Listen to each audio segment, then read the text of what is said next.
The emergency sirens screamed through the corridors of the UES Defiance as Captain Jake Morrison gripped his command chair, watching their doom approach through the main viewport.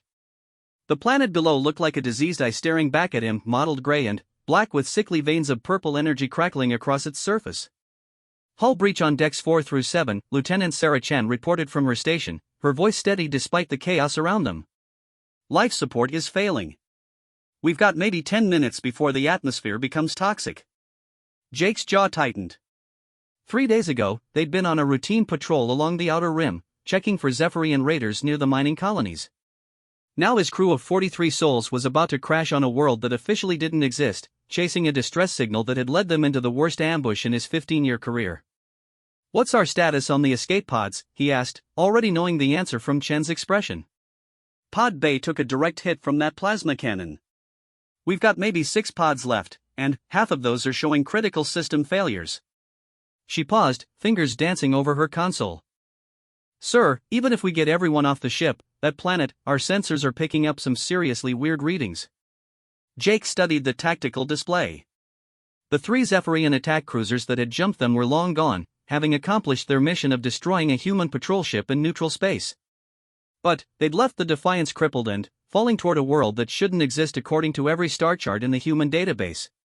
"Weird how?" Jake demanded. Chief Science Officer Dr. Marcus Webb looked up from his station, his usually neat gray hair disheveled. "Captain, I'm reading massive energy signatures across the planet's surface. Not technological, this is something else entirely. The electromagnetic patterns are unlike anything in our databases. It's almost like..." He paused, shaking his head. "This is going to sound crazy, but it's reading like biological energy. As if the entire planet is some kind of living organism." "That's impossible," Chen muttered. "So was faster than light travel until we figured it out," Webb replied grimly. "Sir, there's something else. I'm detecting artificial structures on the surface. Cities, or what's left of them. But they're ancient, we're talking millions of years old, at least." The ship shuddered violently as another piece of hull plating tore away. Jake made his decision quickly. In space, hesitation killed more people than enemy fire. "All hands, abandon ship. I want every functioning escape pod loaded and away in 5 minutes. Chen, coordinate the evacuation. Webb, download everything you can about this planet to the emergency beacons. If we don't make it, maybe the next human ship will know what they're dealing with." "What about you, sir?" Chen asked, though her hands were already working to implement the evacuation order. "I'm staying until everyone's off," Jake replied, the words automatic. He'd never abandoned a ship with crew still aboard, and he wasn't about to start now. "That's an order, Lieutenant." The next few minutes passed in controlled chaos. Jake watched through the ship's internal cameras as his crew moved with practiced efficiency, even in crisis. These were good people, the best humanity had to offer. They deserved better than dying on some forgotten world because the Zephyrians wanted to send a message about human expansion into their territory. "Last pod is away," Chen reported. She was still at her station, along with Webb and Chief Engineer Rodriguez. "Sir, respectfully, we need to go. Now." Jake nodded, but, as he stood to leave, the ship's proximity alarms began shrieking. Through the viewport, he could see they were much closer to the surface than expected. The planet's gravity was stronger than their sensors had indicated, and the Defiance was falling fast. "We're not going to make it to the remaining pods," Rodriguez said quietly, his weathered face grim. "Impact in 90 seconds. Jake felt the familiar calm that came over him in moments of absolute crisis. It was the same feeling he'd had during the Battle of Proxima Station, when he led a squadron of fighters against impossible odds and somehow brought most of them home. Time seemed to slow down, and his mind became crystal clear. "Emergency landing protocol," he ordered. Chen, route all remaining power to the forward shields and inertial dampeners. "Webb, find us the flattest piece of ground you can. Rodriguez, start venting the reactor coolant, we don't want to irradiate whatever's left of this planet." They worked together with the seamless coordination that came from years of shared danger. Jake strapped himself into his chair and watched the surface rush toward them. The dead cities were clearly visible now, vast spires of black stone that looked more grown than built, connected by bridges that defied gravity and logic. 30 seconds to impact, Webb announced. I've found what looks like a clear area about 2 kilometers from one of the larger structures. It's the best I can do. Good enough, Jake replied. Brace for impact. The Defiance hit the surface of the dying world with the force of a falling mountain. Jake felt his consciousness fade as the inertial dampeners failed and the ship skidded across the alien landscape, carving a kilometer-long furrow in the black earth before finally coming to rest against the base of one of the impossible spires. When Jake woke up, the first thing he noticed was the silence. After years of shipboard life, the absence of the constant hum of engines and life support was almost deafening. The second thing he noticed was the pain. His left arm was definitely broken, and something warm was trickling down his face. Blood. He was bleeding. Jake forced himself to focus, running through his mental checklist. He could move his legs, which meant his spine was intact. His vision was clear, ruling out serious head trauma. The broken arm could be dealt with later. Right now, he needed to check on his crew. Chen? Webb? Rodriguez? His voice echoed in the twisted wreckage of the bridge. A groan from his left answered him. Chen was hanging upside down in her harness, blood matting her black hair. But she was conscious and moving, trying to free herself from the restraints. I'm okay, she gasped. Little dizzy, but okay. Webb's over here, he's unconscious but breathing. Rodriguez? She called out. Present and accounted for, came the engineer's voice from somewhere behind Jake. Banged up but functional. Though I've got to say, Captain, your landing technique needs work. Despite everything, Jake found himself smiling. If his crew could still make jokes, they'd survive this. Noted for future reference. What's our status? It took 20 minutes to extract themselves from the wreckage and assess their situation. The Defiance was a total loss, her hull cracked open like an egg. But their emergency supplies had survived, giving them enough food and water for maybe a week if they were careful. More importantly, their weapons lockers were intact. Jake stood outside the wreckage, studying their surroundings while his crew inventoried their resources. The landscape was unlike anything he'd ever seen. The ground was black but not quite rock, it had an organic quality that made him think of petrified bone.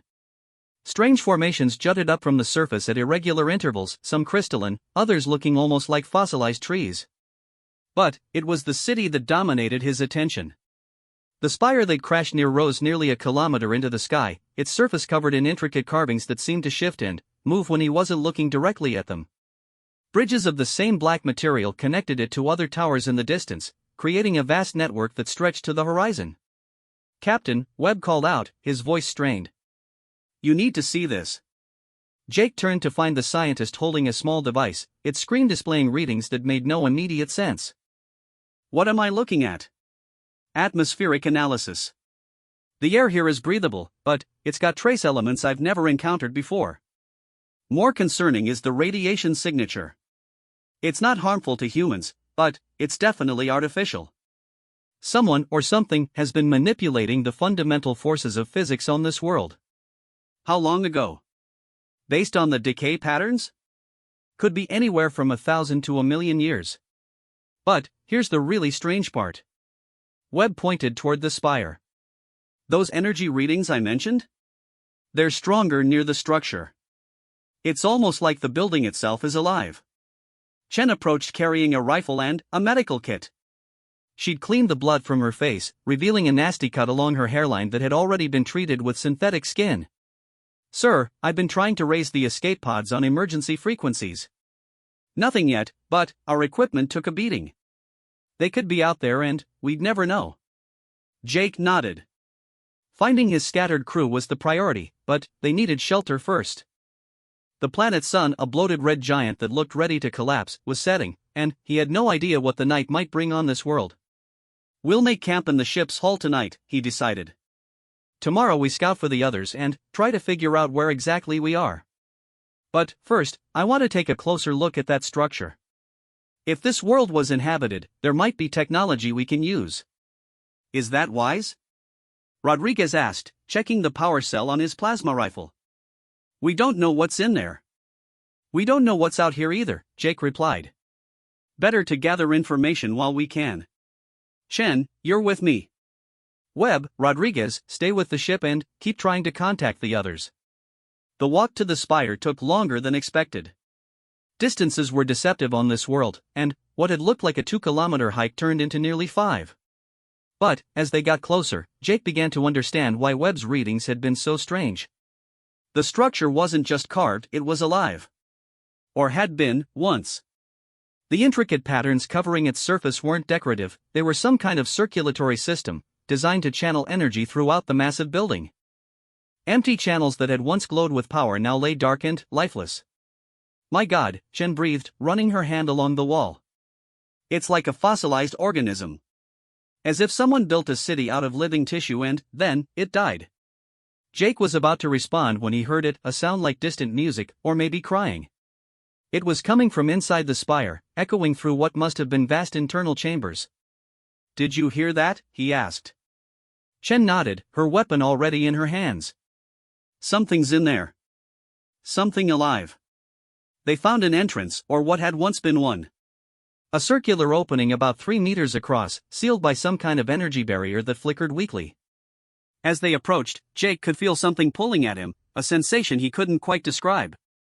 Captain, my readings just spiked, Chen reported, checking her portable scanner. Whatever's generating that barrier, it's reacting to our presence. The energy field was beautiful in its alien way, sheets of purple and silver light that danced and swirled like aurora. But, as Jake stepped closer, something unexpected happened. The barrier began to pulse in rhythm with his heartbeat. That's not possible, Chen muttered. How could it know? The barrier suddenly collapsed, dissolving into sparks of light that drifted away on the wind. Beyond it lay a corridor that stretched into darkness, its walls covered in the same organic patterns they'd seen outside. We should go back, Chen said quietly. Get the others, set up proper reconnaissance. She was right, of course. Military protocol demanded a careful, methodical approach to exploring potentially hostile alien structures.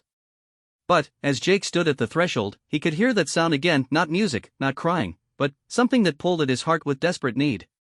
Someone was in there. Someone who needed help. 5 minutes, he said finally. We go in, quick look around, then, back to report. If there are survivors in there, we can't just leave them. Chen clearly didn't like it, but she nodded. They activated their rifle lights and stepped into the alien structure. The corridor was vast, easily large enough for a shuttle to fly through. Their footsteps echoed endlessly as they walked, the sound bouncing off curved walls that seemed to absorb and reflect their light in impossible ways. The organic patterns were more pronounced here, and Jake could see that some of them were actually hollow channels designed to carry something through the building structure. Blood vessels, he realized. This whole place was designed around some kind of circulatory system. They'd gone perhaps 100 meters when the corridor opened into a chamber so large their lights couldn't reach the far walls. But, directly ahead, in a pool of faint silver light, they could see a raised platform. And, on that platform. Is that a person? Chen whispered. Jake squinted through the darkness. The figure on the platform was humanoid but, clearly not human. Too tall, too graceful, with skin that seemed to glow faintly in the alien light. Long white hair flowed around a face that was beautiful in an otherworldly way, but marked by obvious suffering. As they approached, the figure stirred. Eyes the color of starlight opened and focused on them with desperate hope. Please, the creature whispered in accented but recognizable standard human. Please help me. I've been waiting so long. Jake felt his broken arm throb as he stepped closer, and a drop of his blood fell to the chamber floor. The moment it touched the ground, the entire spire erupted with light. The organic channels blazed to life, energy racing through the walls like wildfire. The creature on the platform gasped, her eyes widening as color returned to her pale skin. And, in that moment, Jake Morrison realized he'd just changed the course of galactic history. Princess Lyrelii had been dying for 3 centuries when the impossible happened. She felt life, true, vibrant life, flow through her veins for the first time since the Great Fade began. The sensation was so overwhelming that she couldn't move for several heartbeats, her ancient vampire senses reeling from the sudden surge of energy. The alien blood that had touched the sacred chamber floor was unlike anything she'd ever encountered. It burned with potential, sang with a harmony that made her soul ache with remembered joy. Through the bond that connected her to every citizen of Valethria, she could feel the entire dying kingdom responding to this miraculous elixir. But, more than the physical transformation was the emotional impact. For 300 years, Lyralii had felt herself slowly fading, becoming little more than a ghost haunting her own palace. The crushing weight of watching her people wither away, of failing in every desperate attempt to save them, had nearly driven her mad. Now, suddenly, she felt hope again. The human male who had provided this miracle was staring at her with a mixture of concern and confusion. He was injured, she could smell the blood seeping from his broken arm, but his primary emotion was worry. For her. A complete stranger was worried about her well-being, and the simple kindness of it nearly broke her heart. "Are you all right?" the human asked, stepping closer despite the weapon his companion held ready. "You said you've been waiting." "Waiting for what?" Lyralii tried to sit up, marveling at the strength in her limbs. The platform beneath her had been both bed and prison for so long that she'd forgotten what it felt like to move without effort. I am Princess Lyralii of House Valdris, last of the Valithrian royal line." Her voice was rusty from disuse, but growing stronger with each word. "And you, noble stranger, have just saved my kingdom." The human's companion, a female with short dark hair and intelligent eyes, kept her weapon trained on Lyralii but spoke to her leader. "Captain, we need to be careful here. We don't know what we're dealing with." "Captain." So this was a military leader, not just a random traveler. That explained the confidence in his bearing, the way he assessed threats without backing down. "Your companion is wise to be cautious," Lyralii said, slowly rising to her feet. "But, I mean you no harm." "Indeed, I am in your debt in ways you cannot yet comprehend." The chamber around them continued to pulse with renewed energy, the organic channels carrying power to every corner of the vast spire. Through her connection to the building, a bond forged when she'd first volunteered to become the living heart of her people's last desperate gambit, Lyralii could feel the entire structure awakening from its long slumber. "What is this place?" the captain asked.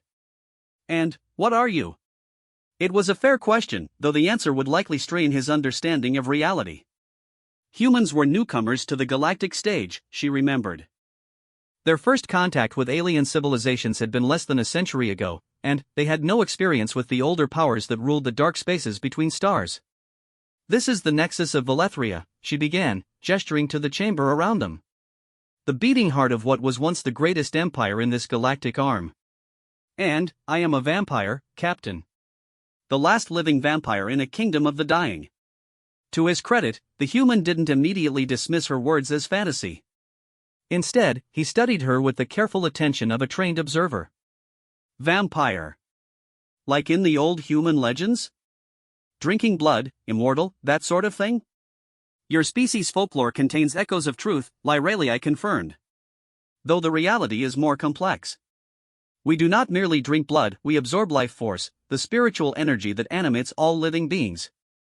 And, yes, when properly fed, we are functionally immortal. I am over 4,000 years old, Captain." The female human lieutenant, based on her bearing, spoke up. "That's impossible.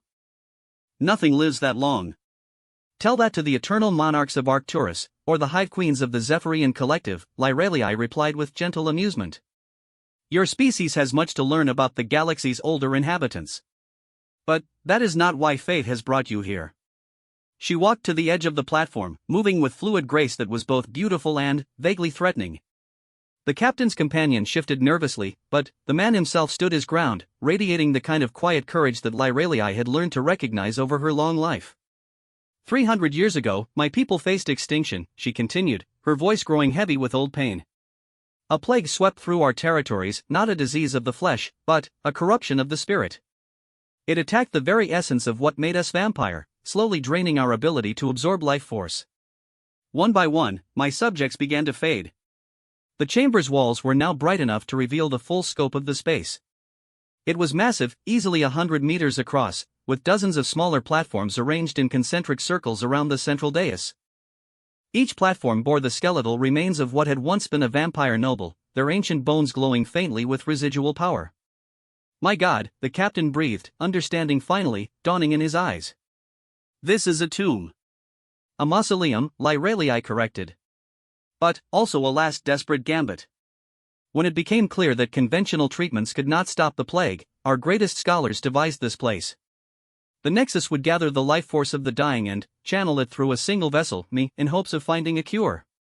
She gestured to her own body, which was now visibly healthier than it had been just minutes ago. The captain's blood had accomplished in moments what centuries of research had failed to achieve. I volunteered to be that vessel, to take the spiritual poison into myself and, hopefully, neutralize it.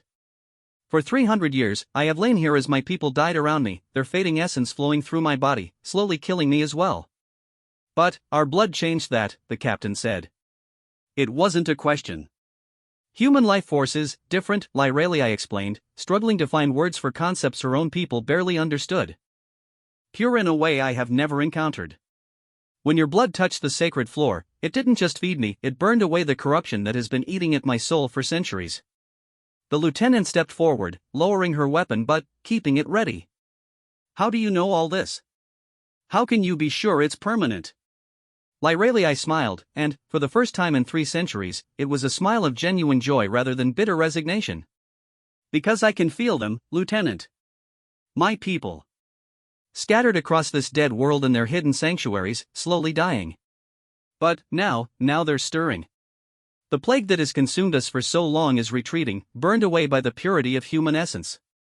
As if summoned by her words, a new voice echoed through the chamber. Deep, resonant, filled with authority and ancient power. My lady princess. You live. All 3 of them turned toward the chamber's main entrance, where a tall figure now stood. He was clearly vampire, the pale skin, elongated limbs, and otherworldly grace were unmistakable. But, where Lyralia now glowed with renewed vitality, this newcomer looked haggard, worn down by centuries of struggle. Lord Commander Thane, Lyralia said, her voice filled with relief and affection. You survived. The vampire lord strode across the chamber with military precision, though Lyralia could see the effort it cost him. He was old, not as old as she, but ancient by human standards, and the plague had taken a terrible toll on his once magnificent form. I have kept watch over the Nexus as you commanded, my lady. Maintaining the barriers, protecting the sacred space from the scavengers who would strip it bare. His piercing gaze fell on the 2 humans. Though I confess, I did not expect your salvation to come from such an unexpected source. Captain Morrison stepped forward, and, Lyralia noticed he kept his injured arm carefully positioned so that any blood would continue to drip onto the chamber floor. Whether he realized it or not, he was feeding the Nexus with every heartbeat, strengthening both her and the ancient structure around them. Lord Commander, the captain said with the natural respect one military leader gave another. I'm Captain Jake Morrison of the United Earth Space Force. This is Lieutenant Sarah Chan. Our ship crashed on your world, and we found the princess in some kind of stasis. Thane studied the humans with interest, his ancient eyes noting details that would have escaped most observers. Earth Force. So the young race has finally ventured into the deep dark. Curious timing, given our circumstances. It's not coincidence, Lyralia said suddenly, understanding flooding through her. The weaving. It has to be the weaving. Both humans looked confused, but Thane's expression grew grim. You believe the old powers are still active? What's the weaving? Lieutenant Chan asked. Lyralia exchanged a significant look with her Lord Commander before answering. The weaving is, think of it as the galaxy's immune system, Lieutenant. When great evils threaten the balance of life and death, the universe sometimes arranges for solutions to appear. Heroes in the right place at the right time. Unexpected alliances. Miracles that seem like coincidence. She gestured to the chamber around them, now blazing with renewed power. For 3 centuries, I have prayed to the old powers for deliverance. And, today, a human ship just happens to crash within walking distance of the Nexus. A human captain just happens to be injured in exactly the way needed to awaken our salvation. That is not chance, my friends. That is the weaving at work. Captain Morrison frowned. You're talking about destiny. Fate. I don't believe in that stuff. Neither did I, Thane said grimly, until I lived long enough to see the patterns. Tell me, Captain, what brought you to this system? The human explained about the distress signal, the ambush by Zephyrian raiders, their crash landing on a world that wasn't supposed to exist. With each detail, Thane's expression grew more troubled. The Zephyrians have been our enemies for millennia, he said finally. They are the ones who created the plague that has been killing us. If they led you here, it was not by accident. Lyralii felt a chill that had nothing to do with her vampire nature. What are you saying? I'm saying that if the weaving brought these humans to us, it's because we're going to need them for something far more dangerous than just curing a plague, Thane replied. The Zephyrians don't just want us dead, they want to use our death for something. The timing of this human arrival suggests we may finally be about to discover what that something is. Captain Morrison's tactical mind was clearly working through the implications. How many of your people are still alive? Perhaps 50,000, Lyralii answered. Scattered across this world in hidden enclaves, slowly dying. They can survive for perhaps another year before the plague consumes them completely. And how many Zephyrians are we talking about? Thane's smile was sharp and predatory. Their collective spans 12 star systems and commands perhaps 1 billion souls. But most of them are mindless drones, controlled by a few hundred queens. Kill the queens, and the rest become helpless. Wonderful, Lieutenant Chen muttered. So we're outnumbered about 20,000 to 1. Actually, Lyralii said thoughtfully, the odds are much better than that. Human blood doesn't just cure the plague, it supercharges vampire abilities. I can feel power flowing through me that I haven't possessed since before the corruption began. If we can treat even a fraction of my people with human essence. She trailed off, realizing the implications of what she was suggesting. The humans looked equally disturbed. You're talking about using us as a food source, Captain Morrison said quietly. Not food, Lyralii corrected quickly. Partnership. Your species possesses something mine desperately needs, and, in return, we can offer you power beyond your imagining. A single vampire lord, properly fed on human life force, could destroy a Zephyrian battlecruiser with his bare hands. And all it would cost is our humanity, Lieutenant Chen said bitterly. Lyralii started to protest, but Captain Morrison held up his hand. What exactly would this partnership involve? Specifics. The directness of the question caught her off guard. She'd expected fear, revulsion, or outright rejection. Instead, the human commander was approaching this as a tactical problem to be solved. Small amounts of blood, freely given, she said carefully. Not enough to harm the donor, but sufficient to maintain vampire strength and health.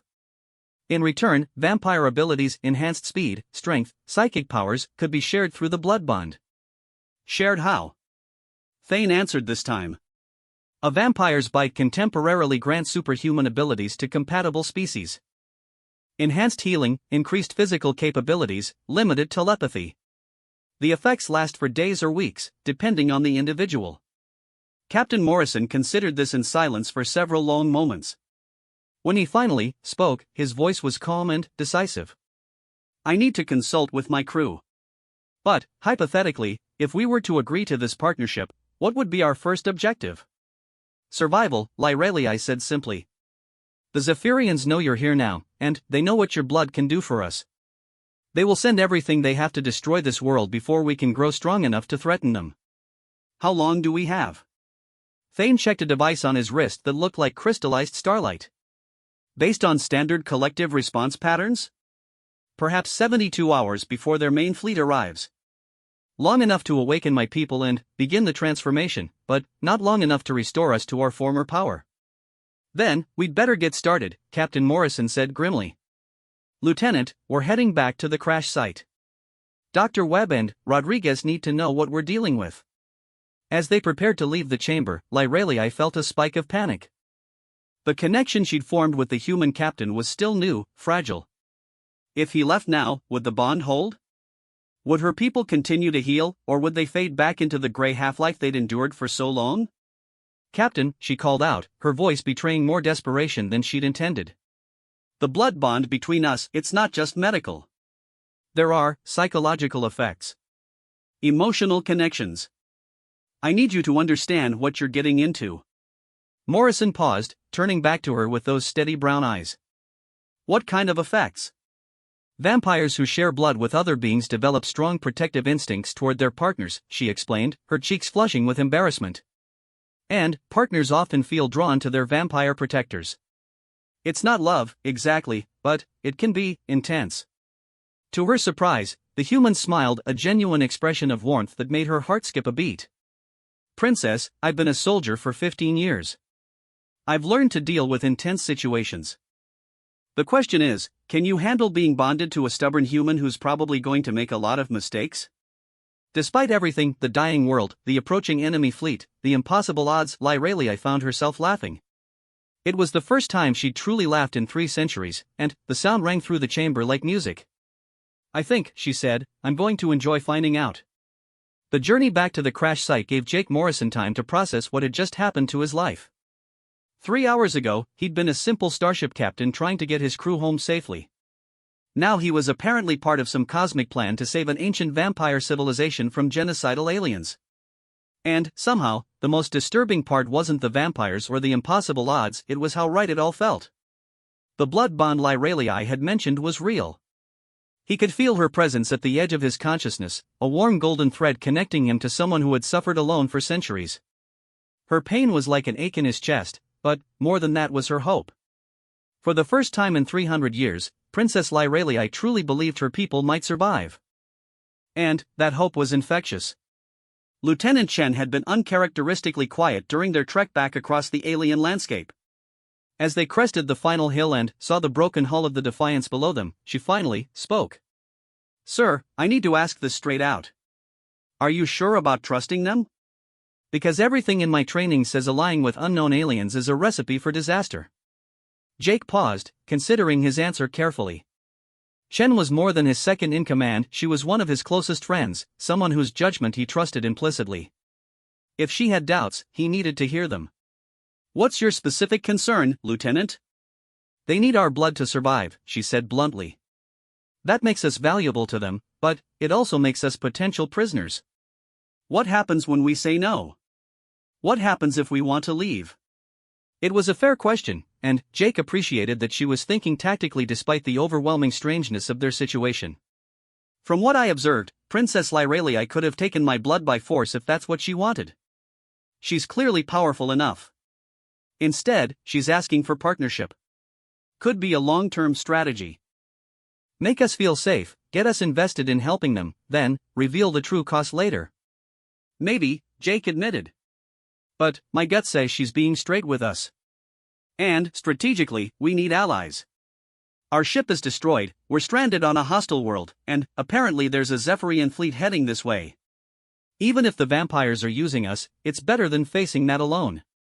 They'd reached the crash site, where Dr. Webb and Chief Rodriguez had been busy setting up a perimeter and inventorying their resources. Both men looked up with relief as Jake and Chen approached. Captain, thank God, Webb called out. We've been picking up some seriously weird energy readings from that structure. Whatever you found in there, it's changed the entire electromagnetic profile of this region. That's exactly what we found, Jake replied. Gather round, gentlemen. You're about to get a crash course in galactic politics. For the next hour, Jake explained everything: the dying vampire civilization, Princess Lyralii's 3-century vigil, the plague that was consuming an entire species, and the approaching Zephyrian threat. To their credit, neither Webb nor Rodriguez immediately dismissed the story as impossible. So let me get this straight, Rodriguez said when Jake finished. These vampires want to use our blood to power up for a fight against aliens that have been trying to genocide them. And, you're thinking we should agree to this? I'm thinking we don't have much choice, Jake replied. Our ship is scrap metal, we've got no way off this world, and even if we could somehow signal for rescue, no Earth force vessel could get here before those Zephyrians arrive. Webb was studying his scanner readouts with fascination. Captain, the energy signatures I'm detecting, if what you've described is accurate, we're talking about power levels that dwarf anything in human technology. A partnership with these beings could revolutionize our understanding of physics. Assuming we live long enough to apply that understanding, Chen added grimly. Before Jake could respond, a new voice cut through their discussion. Your doubts are understandable, but time grows short. All 4 humans spun around, weapons rising automatically, to find Lord Commander Thane standing at the edge of their makeshift camp. The vampire lord had approached with such silence that even their perimeter sensors hadn't detected him. Jesus Christ, Rodriguez muttered. How did your vampire abilities include enhanced stealth? Thane said with dry amusement. Among other things. Princess Lyralii sent me to escort you back to the Nexus. The awakening has begun. Jake felt a shiver of anticipation through the blood bond. Whatever was happening at the vampire city, Lyralii was excited about it. What awakening! Come and see. The return journey was faster this time. Thane led them along paths that seemed to exist only when he was walking on them, shortcuts through the alien landscape that defied normal geography. Jake began to understand that Velethria itself was more than just a planet, it was a construct, shaped by vampire will and ancient technology into something that followed its own rules. As they approached the spire, the changes were immediately obvious. The building that had been dark and lifeless just hours ago now pulsed with internal light. The organic channels covering its surface flowed with energy, creating patterns of blue and silver that were beautiful beyond description. And, around the base of the structure, figures were emerging from hidden entrances. Vampires. Dozens of them, with more appearing every minute. They were clearly a people in transition. Some looked much as Lyralii had before her transformation, pale, gaunt, moving with the careful precision of the dying. But others showed signs of recovery. Stronger posture, brighter eyes, skin that held the promise of returning health. How many? Jake asked quietly. This spire houses perhaps 1,000 souls, Thane replied. But there are 12 such structures across Velethria. As word spreads of what has happened here, my people will come. They will want to see the miracle for themselves. Dr. Webb was practically vibrating with excitement as his scanner picked up reading after impossible reading. The energy output is off the charts. Captain, whatever these people are doing, it's rewriting local physics. Gravity is 20% lower in a 3-kilometer radius around this building. The electromagnetic spectrum is showing frequencies that don't exist in our science books. Welcome to vampire spacetime engineering, Thane said with obvious pride. When we ruled the galaxy's rim, entire star systems bent to our will. Given time and sufficient life force, we could restore that capability. They entered the spire through the same entrance Jake and Chen had used before, but the interior was transformed. The corridors blazed with light, and the sound of voices, conversation, laughter, even singing echoed from every direction. Jake realized he was witnessing the resurrection of a dying civilization. The main chamber was now filled with activity. Vampires moved between the various platforms, tending to the remains of the long dead while others worked with devices that looked more grown than manufactured. At the center of it all, Princess Lyralii directed the restoration with calm authority. She had changed dramatically in just a few hours. Where before she had looked like a beautiful but fragile figure risen from a deathbed, now she radiated power and vitality. Her hair caught and reflected light like spun silver, her skin held a subtle luminescence, and her movements had a fluid grace that spoke of immense physical capability. When she saw Jake, her face lit up with genuine joy. The emotion hit him through their bond with such intensity that he actually staggered. Captain Morrison, she said, crossing the chamber to meet him. Perfect timing. We're about to attempt something that hasn't been done in over 1,000 years. Which is awakening the Guardians. She led them to one of the side platforms, where what Jake had initially taken for a skeleton was being carefully tended by 3 vampire technicians. As he got closer, he could see that the bones weren't quite bone, they had a crystalline quality, and energy flowed through them in complex patterns. Vampire lords who reached the apex of power could undergo a final transformation, Lyralii explained. They would bond their consciousness with specially prepared crystal matrices, becoming immortal even by our standards. These guardians could survive anything short of the complete destruction of their physical forms. Webb leaned in for a closer look, his scientific curiosity overriding any sense of caution. Fascinating. It's like a biological quantum computer. The crystal structure could theoretically store consciousness indefinitely. Theoretically, yes, one of the vampire technicians said. But the awakening process requires enormous amounts of life force. More than we've been able to provide for centuries. But now you have human donors, Jake said, understanding where this was heading. Lyralii nodded. With your permission, we would like to attempt awakening Guardian Lord Valen. He was our greatest military commander, and his knowledge will be crucial in the coming battle. Jake studied the crystal formation more carefully. Whatever this being had been in life, the sense of power radiating from the dormant Guardian was incredible. What would you need from us? A significant blood donation from multiple humans, Thane answered. Not dangerous to you, but more than the few drops that triggered your initial bond with the princess. Chen stepped forward, her expression troubled. How significant? And what are the side effects of giving vampire-grade blood donations? Perhaps half a liter from each donor, Lyrelii said. The side effects would be temporary weakness, but also a much stronger connection to vampire abilities. You would gain enhanced strength, speed, and healing for several weeks. Rodriguez was checking his medical scanner. Half a liter? That's a substantial donation, but not life-threatening if we're careful about it. Jake found himself once again facing a decision that would reshape his crew's destiny. But, as he considered the options, he realized there weren't really any alternatives. They needed the vampires' help to survive the coming conflict, and the vampires needed human assistance to restore their power. I'll do it, he said finally. But, I want to know exactly what we're getting into. This Guardian, what kind of being are we talking about? Lyrelii exchanged a glance with Thane. Valen commanded the Velithrian fleet during the Void Wars, 5,000 years ago. He was the one who drove the Zephyrian collective back to their home systems and forced them to sue for peace. He's also... She hesitated. He can be difficult. Guardians sometimes lose touch with mortal concerns over the centuries. Difficult how? He views most beings as either assets or obstacles, Thane said bluntly.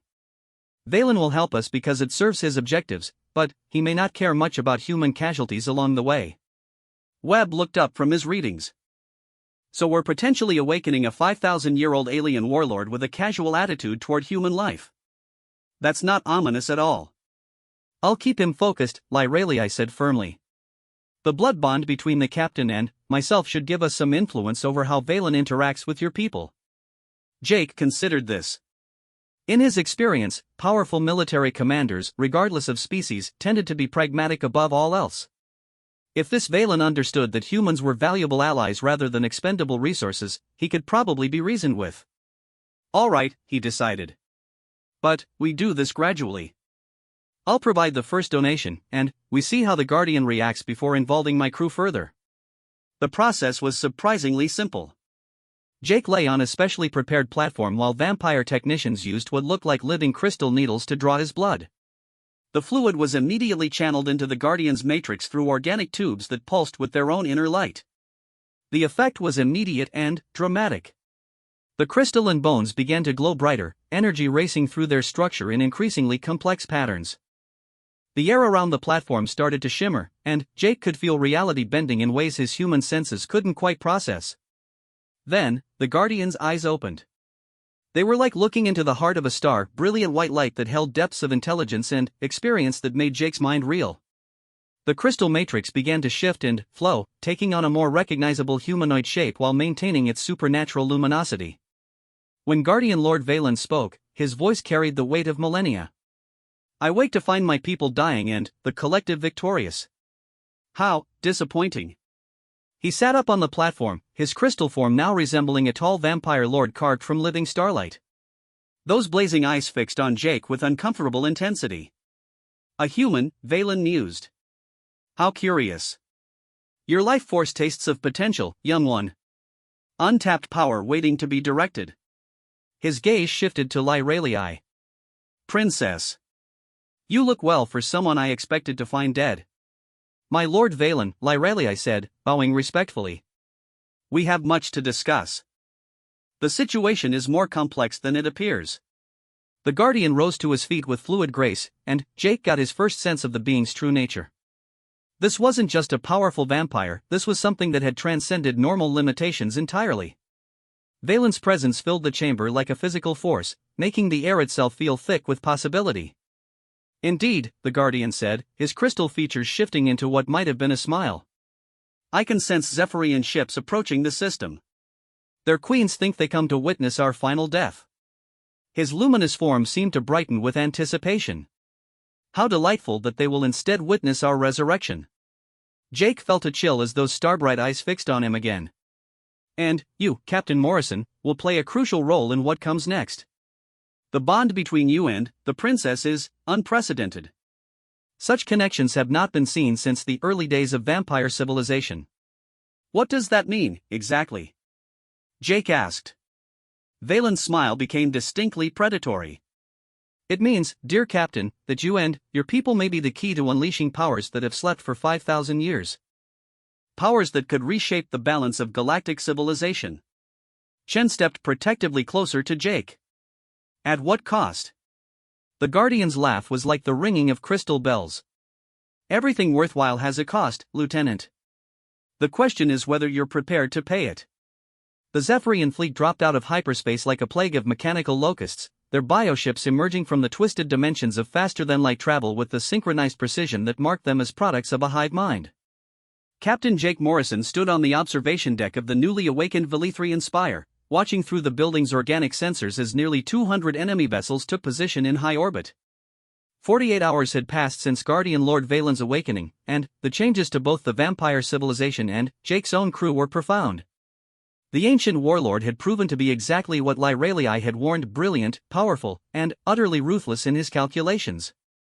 But he was also something Jake hadn't expected: a teacher.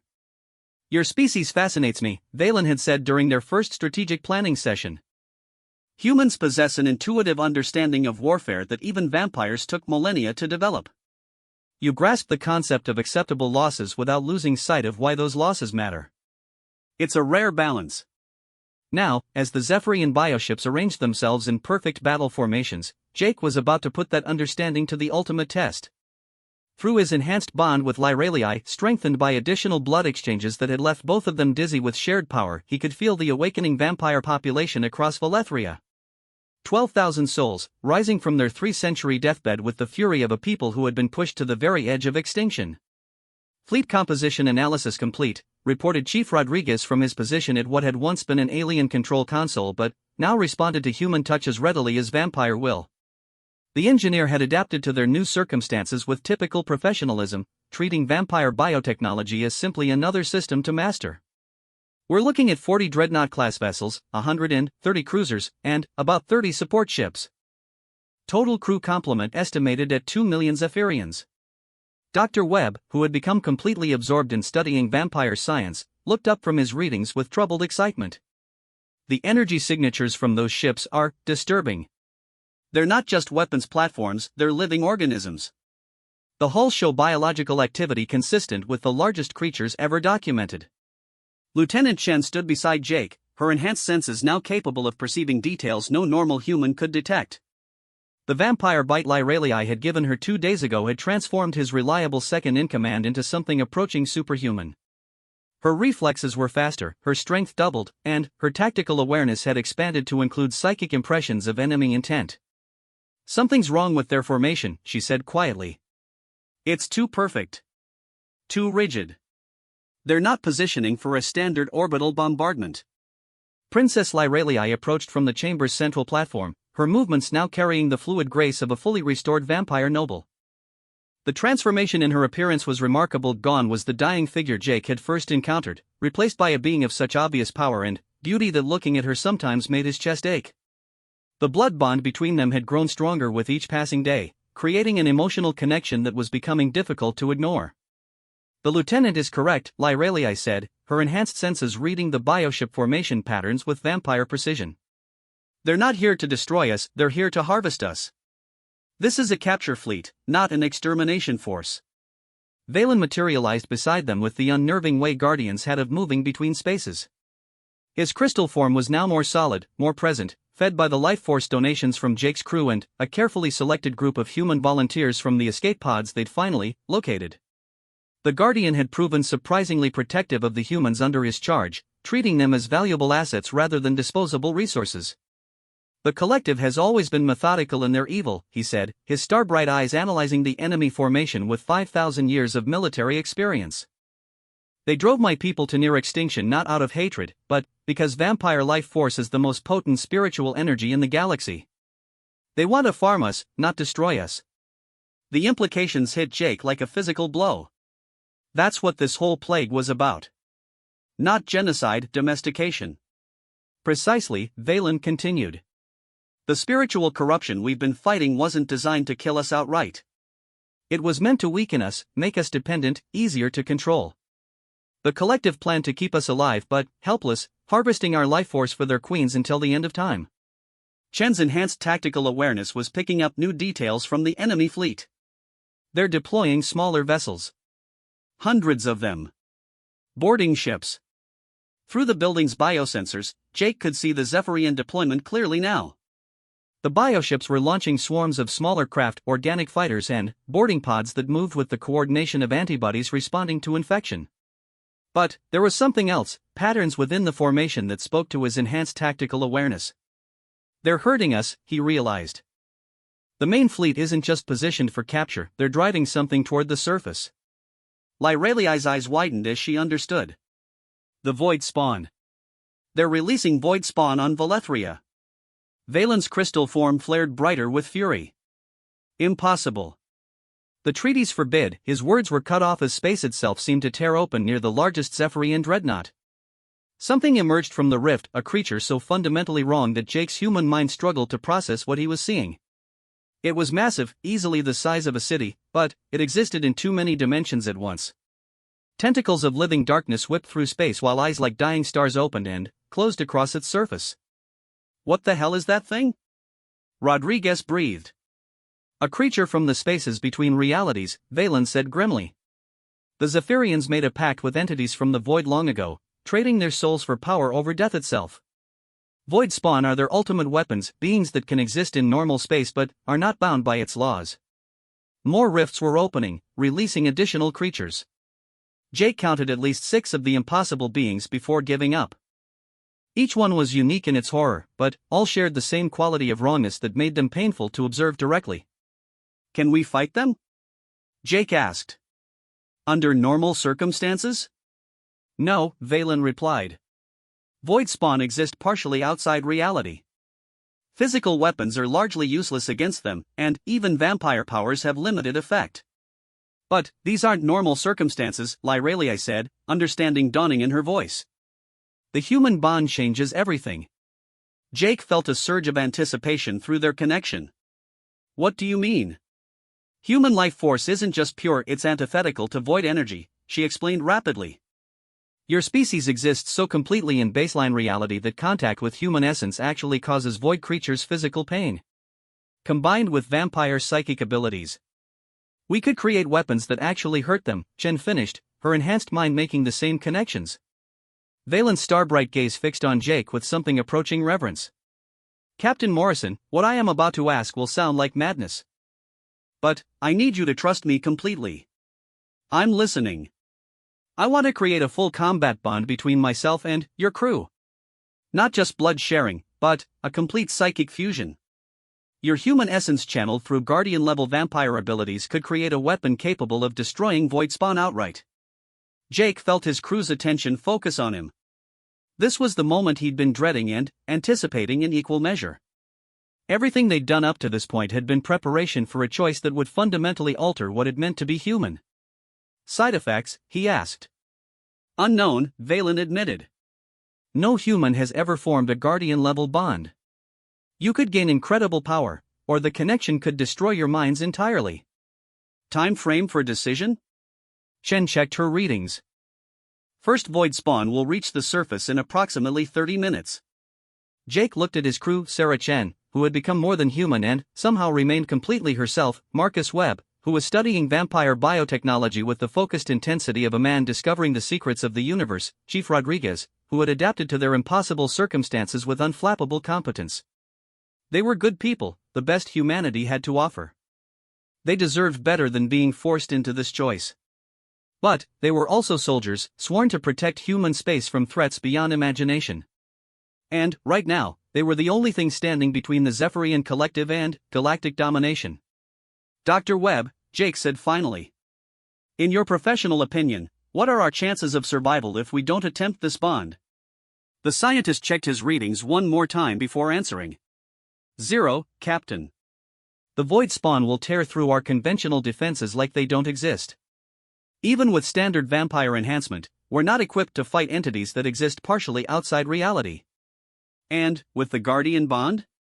Webb exchanged a look with Valen. Unknown, but better than 0. Jake nodded slowly. It wasn't much of a choice, but it was the only one they had. All right. But we do this my way. No one gets bonded without volunteering, and we maintain human command structure throughout the process. Valen's crystal features shifted into what might have been surprise. You wish to retain command? Captain, I have 5,000 years of military experience. And I have 43 crew members who trust me to bring them home alive, Jake replied firmly. You can advise, but final decisions remain with human officers. For a long moment, the Guardian studied him with those blazing eyes. Then, to Jake's amazement, the ancient being smiled. Acceptable. In fact, preferable. Guardian-level power requires absolute conviction to wield effectively. You have that conviction, Captain Morrison. I merely have experience. The bonding process was unlike anything Jake had ever experienced. Valen's crystal form seemed to dissolve into pure energy, flowing into Jake's consciousness through the existing blood bond with Lyralii. For a terrifying moment, he felt his sense of self being overwhelmed by the Guardian's vast accumulated memories and knowledge. But, then, his crew's voices reached him, Chun coordinating defensive positions, Webb analyzing enemy capabilities, Rodriguez preparing their makeshift weapons systems. Their humanity anchored him, providing a bedrock of identity that the Guardian's knowledge could enhance without replacing. When the process was complete, Jake Morrison was still recognizably himself. But he was also something more. Power flowed through his enhanced form, not just physical strength, but awareness of forces and dimensions that normal humans couldn't perceive.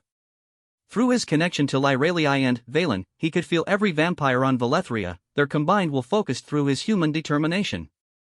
Status report, he said, his voice now carrying harmonics that made the air itself vibrate with authority. First wave of boarding craft entering atmosphere, Chen reported. Her own bond with a vampire lord named Theron had transformed her into something between human and angel. Wings of crystallized light extended from her shoulders, and her tactical awareness now encompassed the entire planet. Void spawn are 50 kilometers out and descending fast. Dr. Webb, weapons status? The scientist had bonded with a vampire technician scholar, gaining intuitive understanding of biotechnology that normally required decades to master. Defensive arrays are online.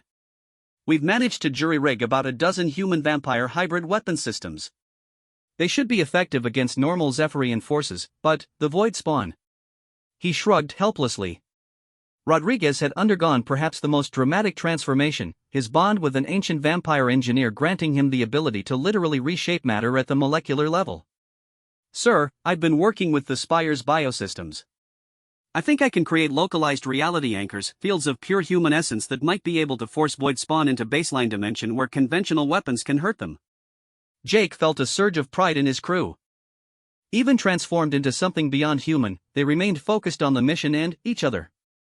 Excellent work, all of you.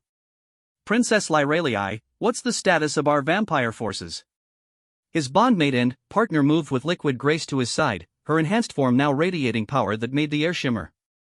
12,000 souls awakened and combat ready.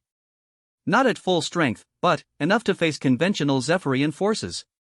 The real question is whether we can coordinate effectively against enemies that don't follow normal tactical patterns. Through the Spire's biosensors, Jake watched the first wave of Zephyrian boarding craft enter Valethria's atmosphere. The enemy moved with the precision of a hive mind, but also with the predictability that came from absolute coordination. Human tactical doctrine emphasized flexibility and improvisation, concepts that might be completely alien to the collective. Guardian Valen, he said, accessing the ancient being's knowledge through their bond. Do the Zephyrians have any experience fighting human military doctrine? None whatsoever, Valen replied, his consciousness now a whisper of crystal-bright wisdom in Jake's mind. They conquered through overwhelming force and hive coordination. They've never faced an enemy that combines vampire power with human adaptability. That was the key, Jake realized. The Zephyrians had planned this attack based on fighting weakened, dying vampires, not human-enhanced vampire lords guided by military officers who understood the value of controlled chaos. New plan, he announced, his enhanced voice reaching every vampire and human defender across the planet through the biocommunication network.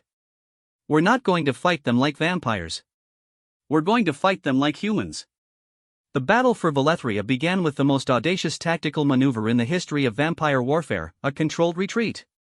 As Zephyrian boarding craft descended toward the 12 spires spread across the planet's surface, the enhanced human vampire forces simply disappeared. Captain Jake Morrison watched from his command position deep within the primary spire as his carefully coordinated plan unfolded. Through his bond with Princess Lyralii and Guardian Valen, he could perceive the entire battlefield simultaneously. 12,000 vampire warriors guided by human tactical doctrine, moving with a fluidity that the enemy's hive mind couldn't predict. Boarding craft are landing at all primary positions, Lieutenant Chen reported from her station at the biotactical display. Her enhanced form crackled with crystallized light as she processed data from across the planet. Zephyrian ground forces are deploying in standard hive patterns. They're expecting direct resistance. Instead, they're finding empty buildings, Dr. Webb added with satisfaction. His fusion with vampire biotechnology had allowed him to create sensor nets that the enemy couldn't even detect. First contact in 3, 2, 1. The Zephyrians had expected to face weakened vampire nobles defending fixed positions. What they encountered instead were human-trained guerrilla fighters who struck from impossible angles and vanished before retaliation could be organized. Vampire lords enhanced with human determination hit enemy formations with surgical precision, targeting command creatures whose deaths would cascade through the hive mind's coordination structure. But the real surprise came when the void spawn reached the planet's surface. The first creature to descend was a thing of living nightmare, tentacles of pure darkness wrapped around a core of screaming energy that existed in 17 dimensions simultaneously. It touched down near the 7th spire expecting to find cowering prey. Instead, it encountered Chief Rodriguez's reality anchors. The effect was instantaneous and devastating. Fields of concentrated human essence, channeled through vampire biotechnology, slammed into the void spawn like hammers of crystallized reality. The creature shrieked in frequencies that shattered glass across 3 continents as it was forced into baseline dimensional space for the first time in millions of years. And, in baseline space, it could be hurt. Target locked, Chen announced, her enhanced senses tracking the suddenly vulnerable entity. All stations, fire. The hybrid weapon systems that Webb had jury-rigged from vampire biotechnology and human engineering opened fire simultaneously. Streams of coherent energy infused with human life force struck the void spawn from a dozen different angles. Each impact sent waves of agony through the creature's alien nervous system, causing it to thrash wildly as it tried to escape back into the safety of extra-dimensional space. But Rodriguez's reality anchors held it firm. The creature that had terrorized entire galactic civilizations found itself trapped in the same physical laws that governed every human child's playground. It's working, Webb breathed in amazement. The human essence is acting like acid on its extra-dimensional components. It can't phase out of reality. Jake felt a surge of fierce satisfaction through his bond with Lyralii. Concentrate fire. Bring it down. The void spawn died screaming, its impossible form collapsing into component energy that dissipated harmlessly into Valethria's atmosphere. Through the biocommunication network, Jake felt every vampire and human defender witness the moment when humanity proved that even the darkest horrors of the galaxy could be defeated. The battle's momentum shifted dramatically after that first kill. The remaining void spawn, sensing the danger, tried to retreat to higher orbit. But Jake was ready for them. Launch Phase 2, he commanded. Across Valethria, the spires began to glow with accumulated power. For 3 centuries, they had been gathering and storing the life force of a dying civilization. Now, enhanced and directed by human tactical expertise, that energy was released in a coordinated barrage that reached into space itself. Beams of pure life force, guided by vampire will and human precision, lanced upward through the atmosphere. Each beam was targeted not at the void spawn themselves, but at the dimensional rifts that connected them to their extra-dimensional refuges. As the rifts collapsed, the creatures found themselves stranded in baseline reality with nowhere to retreat. What followed was less a battle than an execution. Human-vampire hybrid forces, moving with coordination that no hive mind could predict, systematically destroyed every void spawn in the system. Some tried to flee toward the Zephyrian fleet, only to discover that Jake had anticipated that as well. Princess Lyralii, he called through their bond. Time for the special surprise. His bondmate smiled with predatory anticipation as she activated systems that had been dormant for 5,000 years. Deep beneath Valethria's surface, ancient mechanisms stirred to life. The planet itself had been a weapon once, in the days when vampire civilization ruled a significant portion of the galaxy. Now, fed by human life force and guided by human tactical thinking, it remembered how.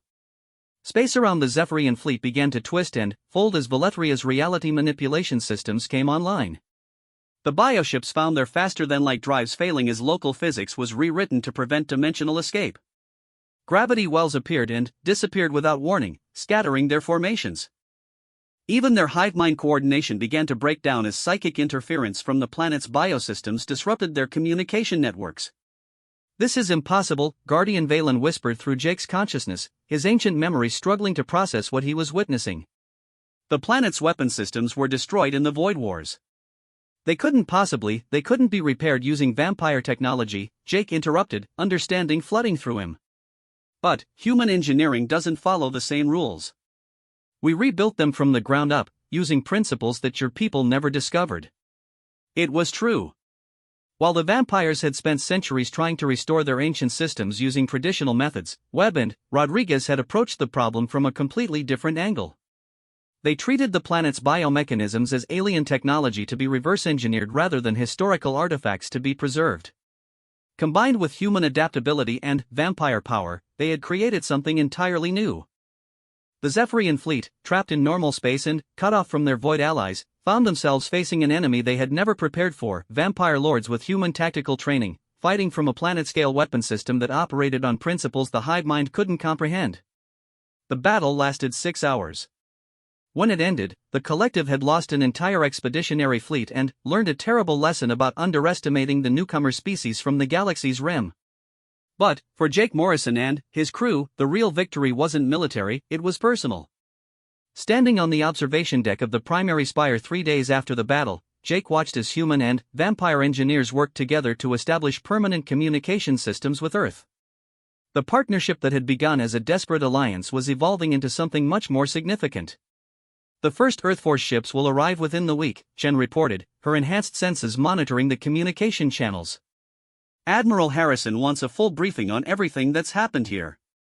Jake nodded, though part of him was dreading that conversation. "How do you explain to military command that your crew had undergone transformation into something beyond human? How do you describe forming a psychic bond with alien royalty that was becoming more personal with each passing day?" As if summoned by his thoughts, Princess Lyralii appeared beside him with the silent grace that was becoming familiar. Their bond had deepened since the battle, evolving from a tactical necessity into something neither of them had quite ready to define. "Troubled thoughts?" she asked softly. "Just trying to figure out what happens next," Jake replied. "My people will want to understand what we've accomplished here, but they'll also be concerned about the implications." "You mean they'll be worried about humans becoming too involved with vampire civilization?" Lyralii said with gentle humor. "It's a reasonable concern. The changes your crew has undergone are irreversible." Jake considered this. Chen, Webb, and Rodriguez had all been permanently enhanced by their vampire bonds, gaining abilities that put them far beyond baseline human parameters. They would never be able to return to normal Earth Force service, assuming they even wanted to. "Do you regret it?" he asked. Lyralii's smile was radiant. "Regret forming a bond with the most remarkable human I've ever encountered? Regret watching my people rise from the edge of extinction to become stronger than they've been in millennia? Regret discovering that vampire civilization doesn't have to face the galaxy's dangers alone?" Before Jake could respond, Dr. Webb approached with a datapad and an expression of barely contained excitement. "Captain, you need to see this. We've been analyzing the energy patterns from the battle, specifically the interaction between human lifeforce and vampire biotechnology. What did you find? We're not just compatible with vampire enhancement, we're synergistic with it. Human-vampire partnerships don't just add our capabilities together, they multiply them exponentially. A single bonded pair is more powerful than 10 vampires or 10 humans operating separately." The implications hit Jake immediately. "You're talking about a fundamental shift in galactic power balance." "Exactly. And it gets better. We've confirmed that the enhancement works.